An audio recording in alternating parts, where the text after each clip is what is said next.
माणिकराव कोकाटे यांच्याबाबत सोमवारी निर्णय घेणार असल्याचं अजित पवार यांनी सांगितलेलं आहे। सोमवारी कोकाटेंसोबत समोरासमोर बसून चर्चा करणार आणि त्यानंतर कारवाई संदर्भातला निर्णय घेऊ असं अजित पवारांनी स्पष्ट केलेलं आहे। त्याला बोलताना प्रत्येकाने तारतम्य ठेवलं पाहिजे अशा शब्दात अजित पवारांनी पुन्हा एकदा माणिकराव कोकाटे यांचे कान टोचलेले आहेत।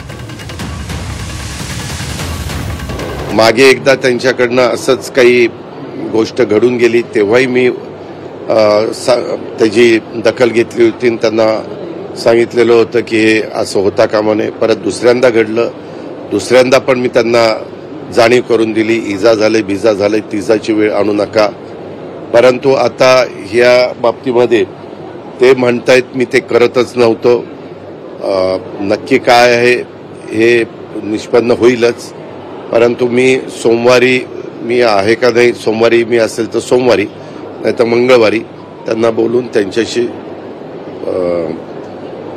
समोरासमोर चर्चा करणार आहे आणि त्याच्यानंतर मी काय तो निर्णय घेणार। आपल्याला विरोधक कोणी नको आहे राज्यामध्ये, त्याच्या मंत्री कितीही चुकला असेल तरी त्याला ब्र शब्दाने विचारायचं नाही,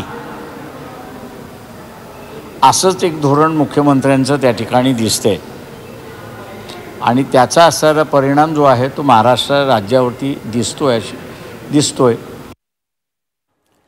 तर माणिकराव कोकाटे यांच्यासोबत आपण चर्चा करणार आहोत आणि त्यानंतरच कारवाई काय केली जाईल या संदर्भातला निर्णय घेणार असल्याचं अजित पवार यांनी म्हटलेलं आहे। त्याचवेळी त्यांनी बोलताना सर्वांनीच तारतम्य ठेवलं पाहिजे अशा शब्दामध्ये माणिकराव कोकाटे यांचे पुन्हा एकदा कान टोचलेले आहेत।